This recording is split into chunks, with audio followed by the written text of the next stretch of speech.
Hello dear students, welcome back to physics class. In chapter 3, current electricity, today I am going to deduce Ohm's law. Deduction of Ohm's law. What is the statement of Ohm's law? What is its mathematical equation? What is its microscopic form? So that we have studied in the last video lecture. In today's class, we are going to learn the deduction of Ohm's law. That means we are going to derive the mathematical form of Ohm's law. See here, the same circuit diagram again I am going to consider that we studied in the previous video lecture, that is an expression for conductivity. Here also we are going to consider a conductor having length L. L is the length of the conductor. And this conductor is having cross-sectional area, that is A.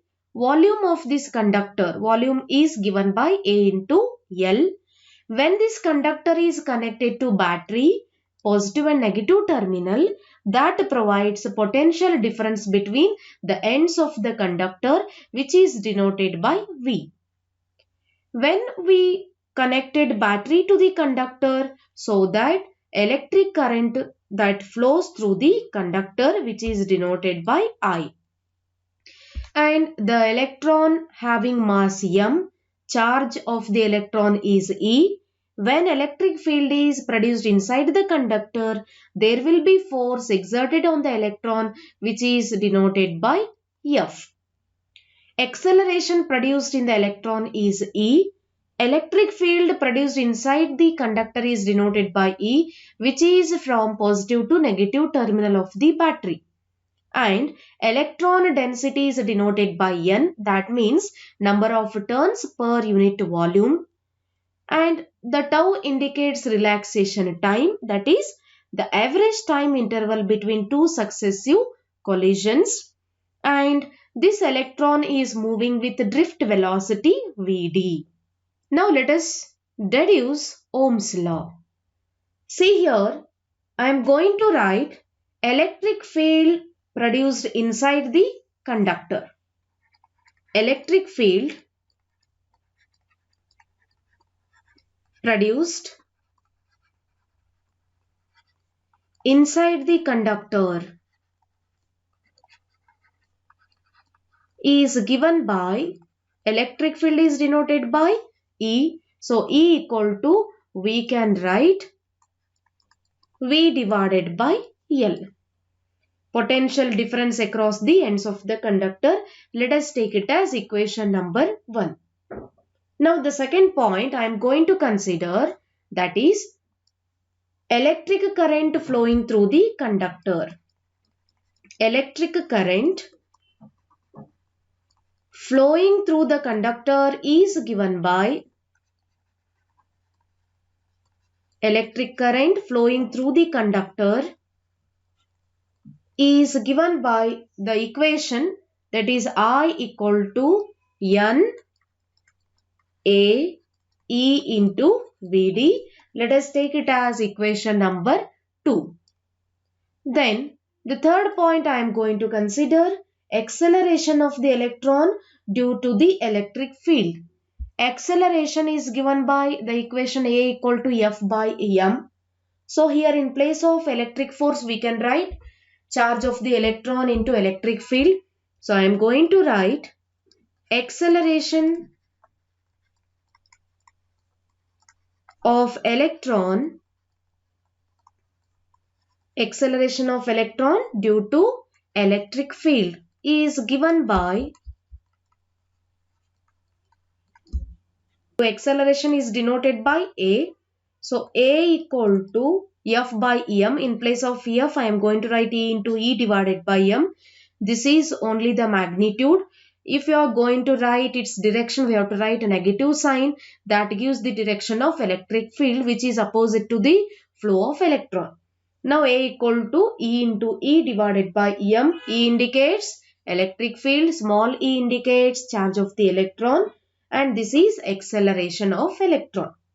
Now the fourth point I am going to consider, drift velocity of electrons. So drift velocity of electron is given by drift velocity of electron is, I am going to write, we know that velocity is equal to rate of change of displacement, or I am going to write drift velocity is denoted by Vd equal to acceleration into time interval, that is relaxation time. See here, we can write A equal to V by T. V equal to A into T. So this equation we used here. So Vd equal to A into tau. Let us take it as equation number 3. This is drift velocity. We already studied an expression for drift velocity. Initially, the velocity of the electrons is 0. We already know that. Initial velocity of the electrons are 0. See here, I am going to write, since we know that U equal to 0. The average thermal velocity of electron in a metallic conductor is 0. Because electrons are moving in random direction in all the direction because of thermal energy. So their collision takes place between electrons and positive ion. The net velocity or the net thermal velocity of the electrons is 0. So initially its velocity is 0. So the above equation can be written as, therefore I am going to write the above equation as drift velocity Vd equal to, we know that A means E into E divided by M into tau. Let us take it as equation number 4. Here equation number 4 we already derived. This is an expression for drift velocity using electric field produced inside the inductor, electric field produced inside the conductor, electric current flowing through the conductor, acceleration. Using these equation we already derived drift velocity of the electron. So let us take it as equation number 4. Therefore, I am going to write equation 2 as, therefore, equation 2 becomes, how to write equation 2? We can substitute equation 4 here. So, I equal to N A E. In place of Vd, I can write E into E divided by M into tau. Or we can write it as I equal to N into A E square into capital E divided by M into tau. Right? Or in place of capital E, I can write here NA E square tau divided by M. Keep as it is. E indicates electric field that produced inside the conductor is given by V divided by L. In place of E, we can write V by L. Therefore, I can write the equation NA E square tau divided by M into L. Remaining is V. Right? Therefore, V equal to, so this term we can take on LHS side. So, ML will go to numerator. We can write ML divided by NA E square tau into I. Here, what is M? M is mass of the electron. L is length of the conductor. These terms. M is constant, length of the conductor is constant, and the electron density N is constant. Cross-sectional area of the conductor is constant. Charge of the electron is constant. So, which are the constant terms here? As mass, length, charge, electron density, cross-sectional area, and also relaxation time. These all are constants. So, therefore, if all these terms are constant, then we can write V is equal to I, or V is directly proportional to I. So, here instead of proportionality sign, I can write V is directly proportional to I. Proportionality constant we can write R. So, V equal to IR, where R equal to, what is the value of R? We can use this equation here. So this gives the value of R, that is ml divided by NAE square tau. Is it clear? This is an expression for resistivity. Let us take it as equation number 5. So equation number 5, what it gives? So this equation gives the resistance of the conductor. Resistance of conductor. What is the equation for resistance? R equal to ml divided by NAE square into tau. Then we know that the mathematical form of Ohm's law, that is, therefore we can write V equal to IR. This is the mathematical form of Ohm's law. Is it clear? So V equal to IR, where R is equal to what? ml divided by NAE square tau. This is the deduction of Ohm's law. Is it clear? Resistance of the conductor depends on mass and its length, but it is inversely proportional to electron density, cross-sectional area, charge of the electron and relaxation time. Now we can move towards effect of temperature on the resistivity. We have the equation R. Resistance of the conductor is given by what? Here we derived ml divided by NAE square tau. We can write here ml divided by NAE square tau. Let us take it as equation 1. And also we know that another equation of resistance, that is R equal to, that is proportionality constant rho into L divided by A.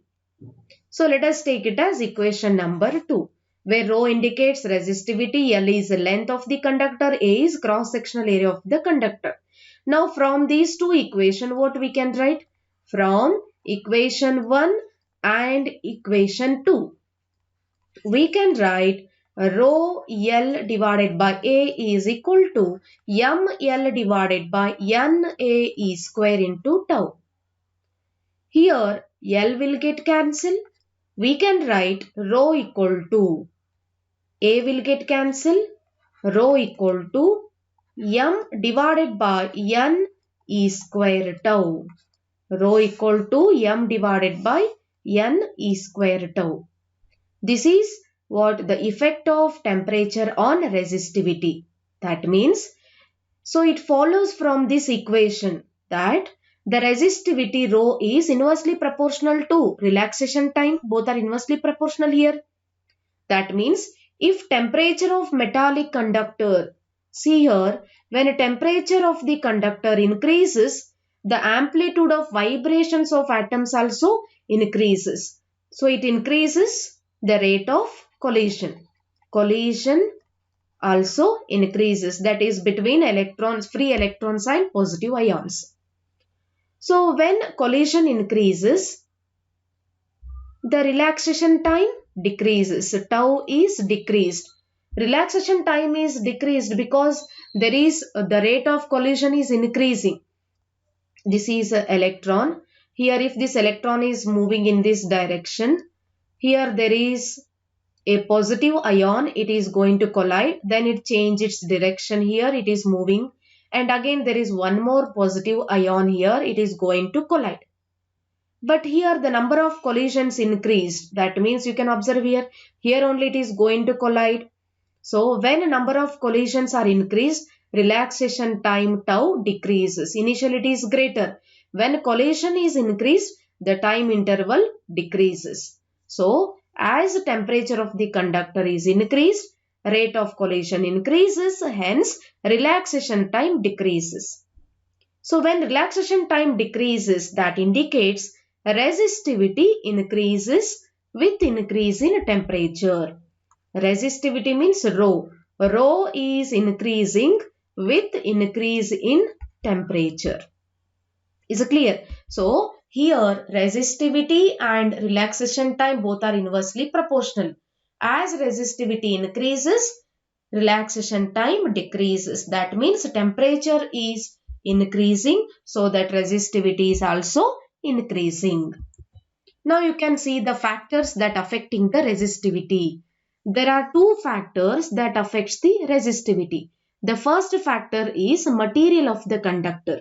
The value of resistivity is changing with respect to the material. If you are using a silver, copper, aluminium, so I had already given the list of resistivity for different materials.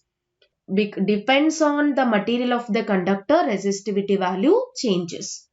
And also it depends on temperature of the conductor. As temperature increases, resistivity also increases. As temperature decreases, resistivity also decreases. These are the two factors that affecting the resistivity. You can observe the note here. The first point, the resistivity does not depends on the dimensions of the conductor. Resistivity value does not depends on dimension. That means it is not depending on length, area, size and shape. It is only depending on the material and temperature. Because resistivity we are going to define per unit length, per unit cross-sectional area. That's why resistivity does not depends on dimensions of the conductor. And the second point, if rho naught is its resistivity of the conductor at 0 degrees Celsius and rho T is its resistivity at T degrees Celsius, then how to write the equation? We already studied temperature coefficient of resistance.